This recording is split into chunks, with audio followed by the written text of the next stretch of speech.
Imagine, por um instante, uma grande cidade. Uma cidade que um dia pulsava com vida, com cânticos de louvor e com a presença de Deus.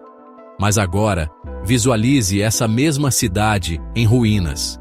Suas muralhas protetoras, derrubadas, reduzidas a pilhas de escombros e cinzas. Seus portões imponentes foram consumidos pelo fogo. Esta não é apenas uma história de um livro antigo, é uma realidade dolorosa para um povo que havia perdido seu lar, sua identidade e sua esperança. O ano é por volta de 445 a.C., e o outrora orgulhoso povo de Judá está disperso, com muitos vivendo longe de sua terra natal no vasto Império Persa. Os filhos de Israel haviam sido levados para o exílio muitos anos antes. O poderoso exército babilônico conquistou suas terras, destruiu seu magnífico templo e os levou como cativos. Aqueles que conseguiram retornar a Jerusalém encontraram uma cidade que era apenas uma sombra de sua glória passada. Eram uma comunidade vulnerável, lutando para sobreviver em meio a vizinhos poderosos e hostis.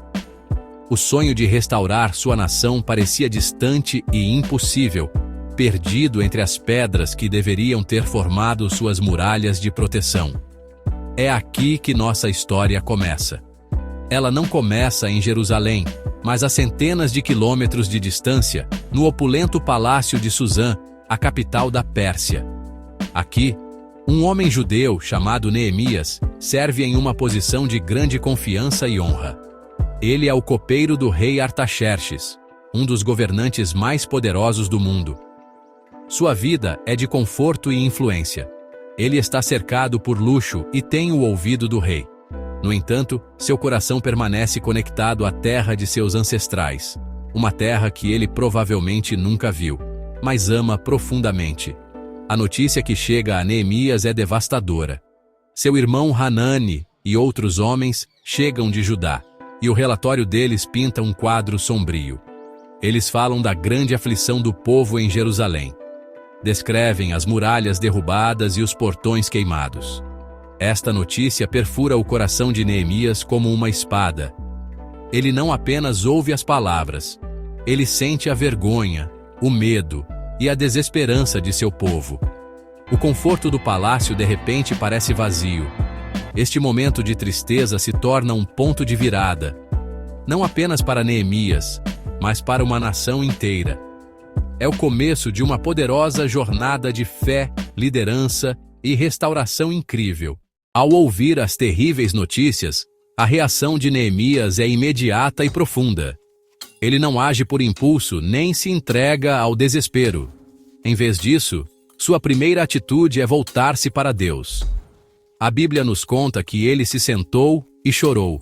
Por dias, ele lamentou, jejuou e orou diante do Deus dos céus. Não foi uma oração rápida e superficial. Foi uma conversa profunda e de coração com a única fonte de verdadeira esperança. Ele confessou os pecados do povo, mas também lembrou a Deus de suas promessas. Reunir o povo disperso, restaurá-los se voltassem para ele. Esse período de oração foi preparação ativa para o que viria. A oração de Neemias revela o coração de um líder. Ele disse: "Nós pecamos, não eles pecaram." Demonstrou imensa humildade e entendeu que a solução começa pela renovação espiritual. Sua oração foi ousada, mas reverente. Aproximou-se de Deus com confiança, não por sua própria retidão, mas pelo caráter fiel de Deus e suas alianças. Orar antes de planejar foi o primeiro grande segredo de Neemias. Tarefas monumentais não vêm só da força humana, mas buscando primeiro direção e força divinas. A história de Neemias é mais que a reconstrução de um muro. É um projeto atemporal de transformação. O fardo dado por Deus a uma pessoa pode acender um movimento que reconstrói estruturas de pedra, espíritos quebrados, uma comunidade fraturada. Há lições práticas: liderança, perseverança diante da oposição, poder da unidade e ancorar todo esforço na fé. Veremos que o segredo não é truque, mas princípios aplicáveis. Nos capítulos seguintes, caminharemos passo a passo com Neemias. Veremos como sua oração levou a um pedido corajoso diante de um rei poderoso. Testemunharemos seu planejamento estratégico. Veremos sua capacidade de inspirar um povo desanimado. Enfrentaremos inimigos implacáveis. Aprenderemos como Neemias superou cada obstáculo. Prepare-se para descobrir as 7 lições-chave que podem transformar sua vida, seu trabalho e sua comunidade. Com a ajuda de Deus, nenhuma parede está tão quebrada que não possa ser reconstruída. 4 longos meses se passaram. Por 4 meses, Neemias carregou o peso da ruína de Jerusalém em seu coração. Todos os dias, ele cumpria seus deveres como copeiro do rei. Ele estava na presença do rei Artaxerxes, garantindo que o vinho do rei fosse seguro para beber. Posição exigia confiança absoluta e um semblante alegre. Mas por trás de seu sorriso profissional, seu espírito estava em luto. Muros quebrados, portões queimados, estavam constantemente em sua mente. Jejum, orações, tornaram-se um ritmo em sua vida. Esperando, ouvindo, preparando sua alma para uma tarefa que não compreendia totalmente. Não era apenas tristeza, era um fardo divino. Um fardo é diferente de uma preocupação simples. É uma preocupação profunda, dada por Deus, por um problema que te impele a agir. Neemias poderia ter ignorado as notícias. Seguro, confortável, importante no palácio persa. Os problemas de Jerusalém estavam distantes. Mas Deus o havia escolhido, plantando descontentamento santo em seu coração que não o deixaria descansar. Esse sentimento, essa dor pelo povo, foi o chamado à ação. Era a maneira de Deus dizer: você é quem eu escolhi para consertar isso. Pense na tensão que Neemias sentiu. Ele servia a um rei pagão, um homem que poderia executá-lo por um passo em falso. Nas cortes antigas, parecer triste diante do rei era ofensa grave. Insatisfação com o governo, sinal de conspiração. Neemias teve que mascarar sua profunda tristeza todos os dias. Servir o vinho, sorrir, agir como se tudo estivesse bem, enquanto sua alma chorava por uma cidade que amava. Essa luta forjou seu caráter, ensinando-lhe paciência, autocontrole. Ele aprendia a esperar pelo tempo perfeito de Deus. Este período não foi tempo perdido. Foi um tempo de alinhamento espiritual. Neemias não estava apenas orando para que Deus resolvesse, ele estava permitindo que Deus o preparasse para ser a solução. Seu coração se partia pelas coisas que partiam o coração de Deus, passando da simpatia para a empatia e então para a vontade de agir. Essa transformação é o fundamento da grande liderança. Começa não com um grande plano, nem um discurso público, mas no lugar tranquilo da oração, onde um fardo vira missão divina. Neemias estava pronto, mesmo sem saber o próximo passo. Pausa. O dia finalmente chegou em que Neemias não conseguiu mais esconder sua tristeza. Enquanto servia o vinho ao rei, seu rosto revelava a tristeza que carregava há tanto tempo. O rei Artaxerxes, um governante conhecido por sua percepção, notou imediatamente. Ele olhou para seu servo de confiança e fez uma pergunta simples. Por que o seu rosto parece tão triste quando você não está doente? Isso não pode ser nada além de tristeza de coração. Naquele momento, o mundo de Neemias parou. A Bíblia diz que ele ficou com muito medo. Seu segredo estava exposto. Sua vida, seu futuro e a esperança de seu povo, tudo dependia de suas próximas palavras. Este era o momento para o qual Deus o havia preparado. Reunindo toda a sua coragem, Neemias fez algo notável. Antes de responder ao rei, ele orou uma oração silenciosa e instantânea ao Deus dos céus. Não foi uma oração longa e formal, como as que ele vinha oferecendo por meses. Foi um grito de socorro no calor do momento, um salva-vidas para Deus em busca de sabedoria e favor. Esse pequeno ato revela um segredo poderoso. A oração não é apenas para momentos de quietude. É para cada momento da vida, especialmente os críticos. Então, com a ajuda de Deus, ele falou sua verdade. Ele explicou que sua tristeza era pela cidade de seus ancestrais, que estava em ruínas, com seus portões destruídos pelo fogo. A resposta do rei foi surpreendente. Em vez de ficar com raiva, ele demonstrou preocupação. O que você quer? Esta era a porta aberta pela qual Neemias vinha orando. Seus meses de preparação o levaram a esta exata oportunidade. Ele não hesitou. Já havia pensado em seu pedido. Ele pediu permissão para ir ajudar para reconstruir a cidade. Ele pediu cartas de salvo-conduto aos governadores das terras pelas quais viajaria. Ele também pediu uma carta ao guarda da floresta do rei, solicitando madeira para fazer vigas para os portões da cidadela do templo, para a muralha da cidade e para a casa em que ele moraria. Isso mostrou ao rei que Neemias não era apenas um homem emotivo com um sonho vago. Ele era um pensador estratégico. Ele era um planejador. Ele era um homem que havia calculado o custo.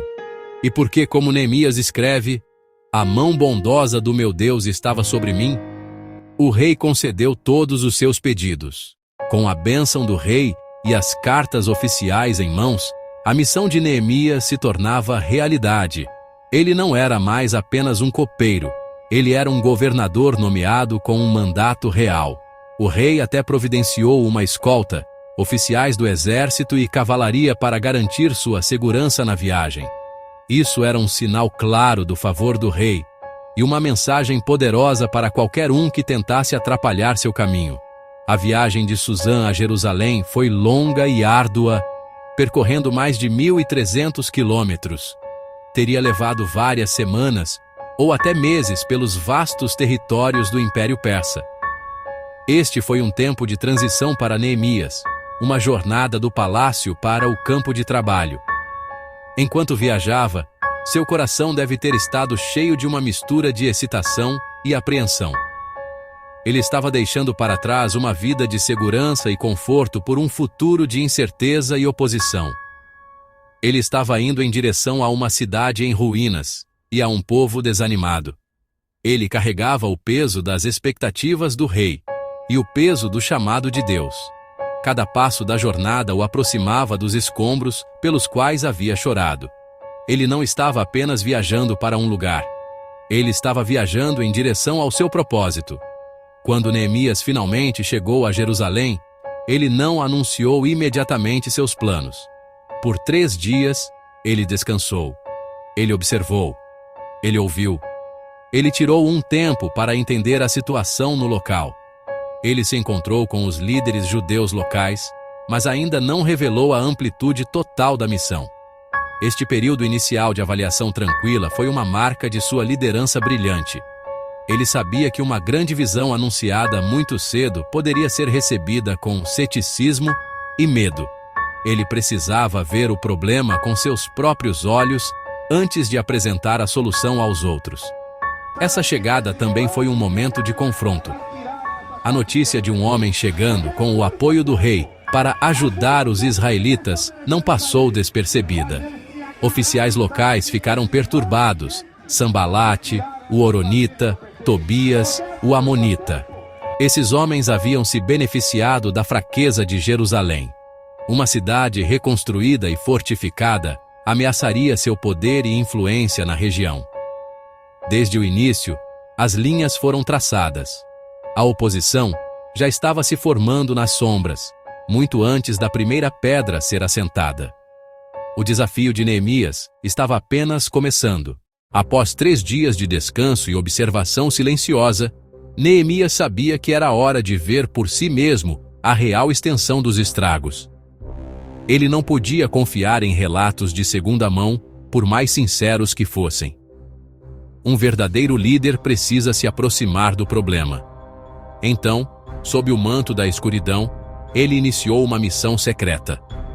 Ele escolheu ir à noite, levando apenas alguns homens de confiança, sem contar a mais ninguém, nem aos líderes judeus, nem aos sacerdotes, nem aos nobres. Este era um momento para uma avaliação sóbria, não para um espetáculo público. Ele selou seu jumento e saiu sorrateiramente da cidade pela porta do vale, iniciando uma jornada que mudaria o curso da história de Jerusalém. A cena deve ter sido misteriosa e profundamente comovente. A lua projetava longas sombras sobre montes de escombros que antes foram muros grandiosos. Neemias movia-se cautelosamente pelas ruínas, seu coração apertado a cada passo.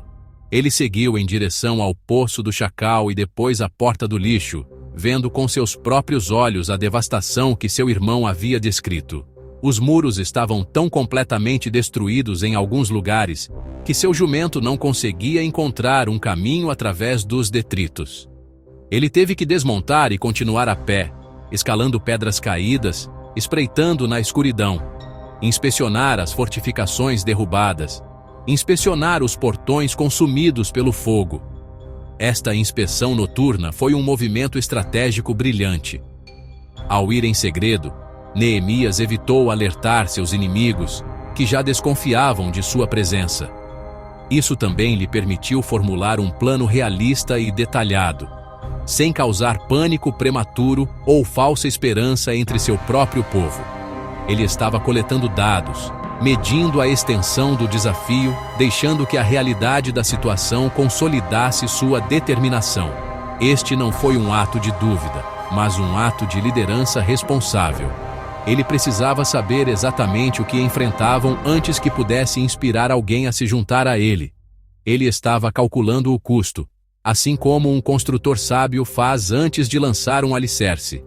Ao retornar à cidade antes do nascer do sol, o peso total da tarefa se abateu sobre ele. Mas junto com o peso, havia clareza. A tristeza abstrata que ele sentira em Suzã agora tinha uma forma tangível. Pilhas de pedras específicas, portões específicos quebrados e um perímetro específico que precisava ser seguro. A missão não era mais apenas um fardo em seu coração. Era um projeto visível e mensurável. Esta inspeção secreta foi o elo crucial entre sua oração particular e sua proposta pública. Ele tinha visto a ruína, ele tinha sentido a desgraça, e agora, armado com o conhecimento em primeira mão, ele estava pronto para lançar uma visão. Com as imagens das muralhas em ruínas gravadas em sua mente, Neemias soube que era hora de falar. Ele reuniu os oficiais judeus. Ele reuniu os sacerdotes. Ele reuniu os nobres. O tempo do segredo havia acabado. O tempo da inspiração havia chegado. Ele se apresentou não como um governador estrangeiro impondo um decreto, mas como um irmão compartilhando uma dor comum. Ele começou afirmando o óbvio. "Vocês veem a enrascada em que estamos", disse ele. "Jerusalém jaz em ruínas, e seus portões foram queimados a fogo." Ele se conectou reconhecendo a luta e vergonha compartilhadas. Tornou o problema deles seu problema. Ele não se demorou no problema. Rapidamente, virou a chave para a solução. Compaixão. "Venham, vamos reconstruir o muro de Jerusalém. E não seremos mais motivo de vergonha." Não era só uma sugestão. Era um chamado à ação. Era a visão de um futuro diferente. Um caminho da vergonha para a honra, da vulnerabilidade para a segurança, do desespero para a esperança. Ele os convidou a serem participantes ativos da própria libertação. As palavras "vamos" eram cruciais. Não "vocês devem construir", mas "vamos construir juntos." Ele se colocou ao lado deles, pronto para botar a mão na massa. Para reforçar a fé, Neemias contou seu testemunho pessoal. Ele contou tudo. Falou de sua oração inicial. Falou do luto em Suzã. Recontou sua conversa com o rei Artaxerxes. Falou da mão bondosa do meu Deus que estava sobre mim, e como o rei havia concedido todos os seus pedidos, e providenciado recursos para o projeto. Essa era a prova que precisavam. Não era só uma ideia de Neemias, era uma missão ordenada por Deus. Deus já havia movido o coração do homem mais poderoso do mundo. Certamente ele os ajudaria a terminar o trabalho. A resposta foi imediata e eletrizante. Uma faísca de esperança acendeu nos corações do povo exausto. Vamos começar a reconstruir. Seus espíritos foram elevados. Sua coragem foi renovada. A visão e a evidência do favor de Deus os levou a se comprometer ali mesmo. Uma multidão dispersa e desanimada transformou-se em uma força de trabalho unificada. A liderança de Neemias transformou um fardo particular em um movimento público. O trabalho de restauração estava prestes a começar para valer. Pausa. A genialidade de Neemias como líder não estava apenas em lançar a visão, mas em organizar o trabalho. Ele entendeu que um projeto grande pode parecer opressor, então ele o dividiu em seções menores e gerenciáveis. Ele elaborou um plano brilhante, designou partes da muralha para grupos. Cada família, cada guilda, cada comunidade recebeu uma seção. O sumo sacerdote e seus colegas sacerdotes deram o exemplo, começando pelo portão das ovelhas.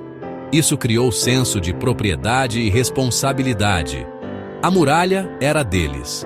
Muitas famílias cuidaram da seção em frente às suas casas. Foi um golpe de mestre de motivação. Não era só a muralha da cidade, proteção para seus filhos, suas esposas, suas propriedades. O trabalho tornou-se pessoal.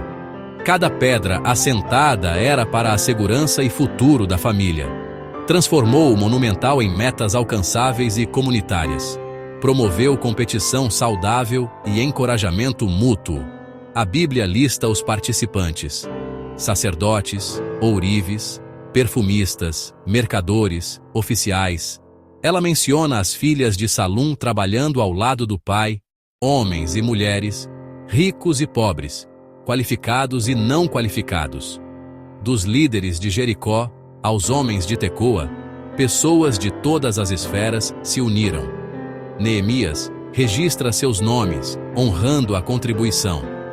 Na obra de Deus, o esforço de cada pessoa importa. Nenhuma contribuição é pequena demais.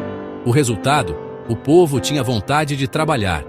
Eles trabalhavam com mãos, corações e mentes, motivados, focados e unidos. Martelos, cinzéis, gritos encheram o ar, e as muralhas ergueram-se rápido. Escombros transformados, pedra por pedra, em esperança. Energia e entusiasmo mostraram o poder de uma comunidade unida sob liderança visionária. Enquanto os muros de Jerusalém começavam a subir, a raiva dos inimigos também crescia. O progresso rápido era uma ameaça direta às potências regionais que tinham lucrado com a fraqueza de Jerusalém. Sambalate, o horonita, ouviu as notícias e ficou furioso.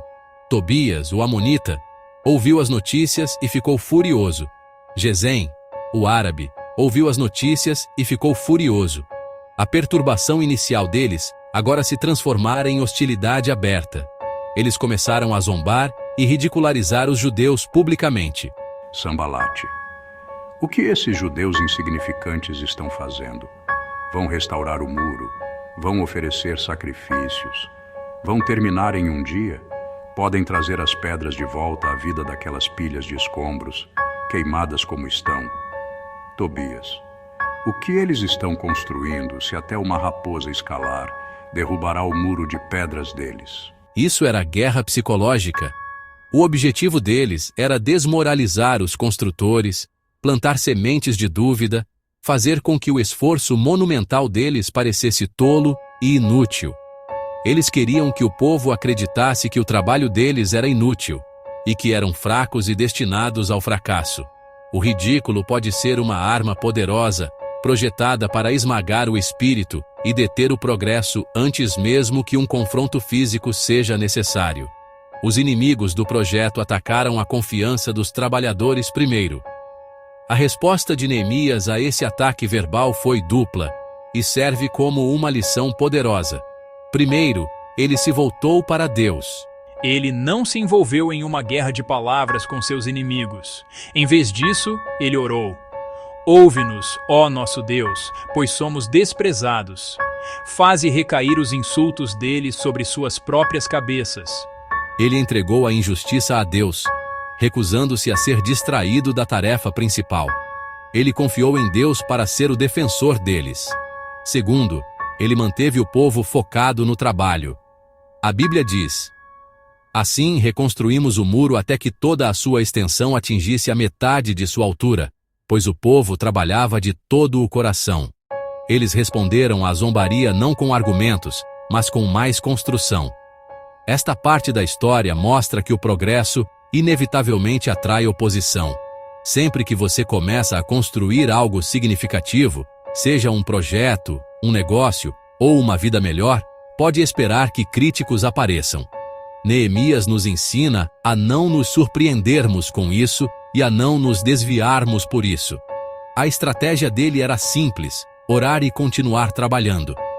Ele se recusou a deixar que o barulho de seus críticos se tornasse mais alto do que o propósito em seu coração. Os muros em ascensão eram a melhor resposta às zombarias deles.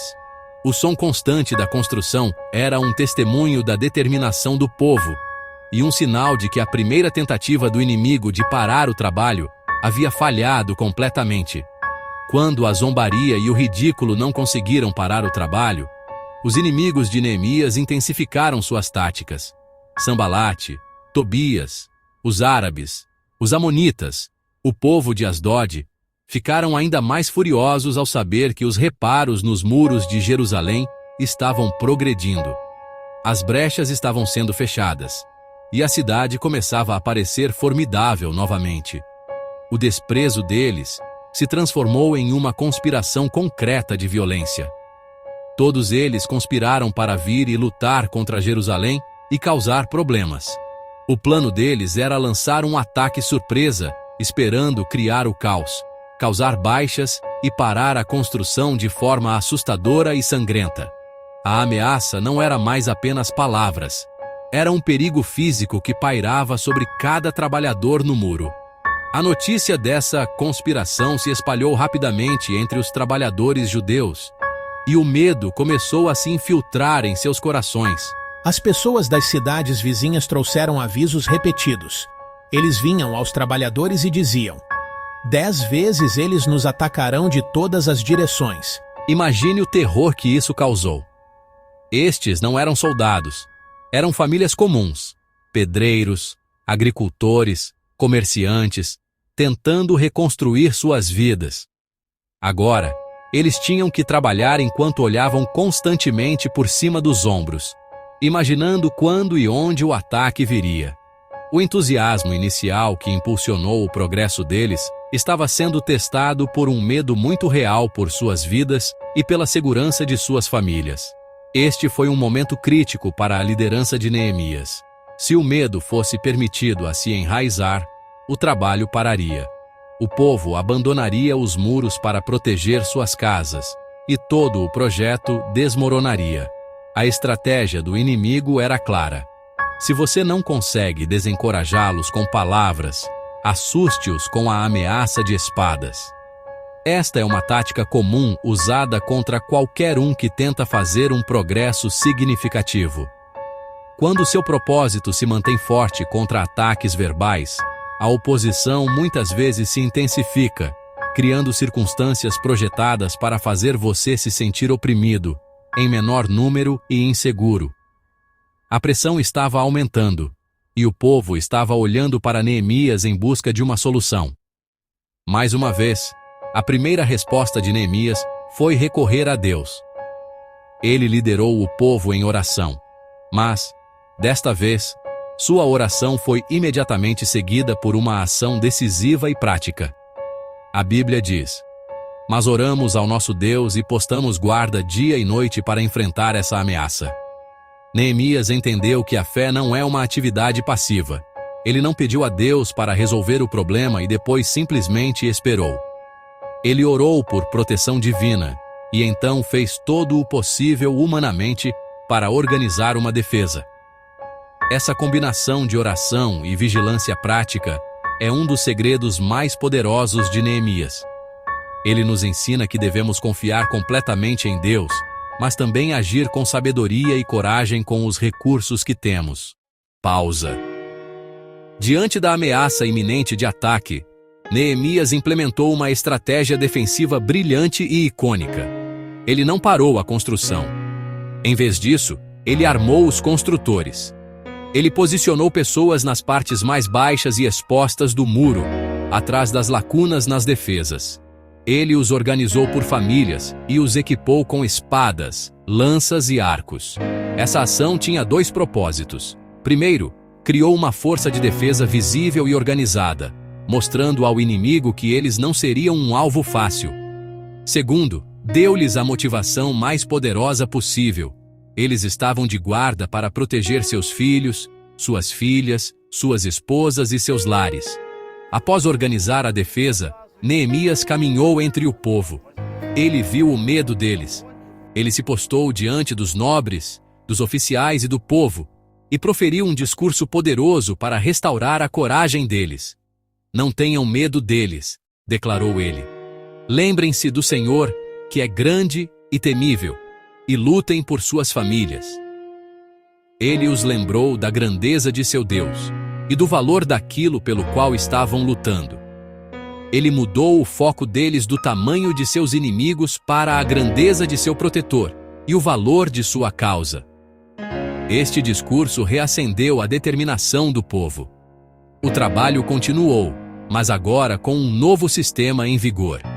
A partir daquele dia, metade dos homens de Neemias trabalhavam na construção, enquanto a outra metade ficava de guarda, totalmente armada. Até mesmo os próprios construtores se tornaram soldados. Aqueles que carregavam materiais faziam seu trabalho com uma mão e seguravam uma arma na outra. Cada construtor usava sua espada ao lado enquanto trabalhava. Essa imagem poderosa, uma colher de pedreiro em uma mão e uma espada na outra, tornou-se um símbolo atemporal. Representa a necessidade de estar engajado tanto na construção do que é bom quanto na defesa contra o que é mal. Para garantir que pudessem responder a um ataque a qualquer momento, Neemias também estabeleceu um sistema de comunicação. Ele mantinha um trombetista ao seu lado o tempo todo. O trabalho é extenso e espalhado, e estamos amplamente separados uns dos outros ao longo do muro. Onde quer que vocês ouçam o som da trombeta, juntem-se a nós lá. Nosso Deus lutará por nós. Este plano garantiu que eles permaneceriam uma força unificada, pronta para se reunir contra qualquer ameaça. Neemias e seus homens mais próximos nem tiravam suas roupas à noite, permanecendo vigilantes e prontos para a batalha, demonstrando um nível de comprometimento que inspirou toda a comunidade. Enquanto as ameaças externas eram contidas, um novo e mais perigoso conflito surgiu de dentro. O esforço gigantesco da reconstrução e a necessidade de vigilância militar constante impuseram uma tensão severa ao povo. Um grande clamor irrompeu do povo comum contra seus próprios irmãos. O problema era a exploração econômica.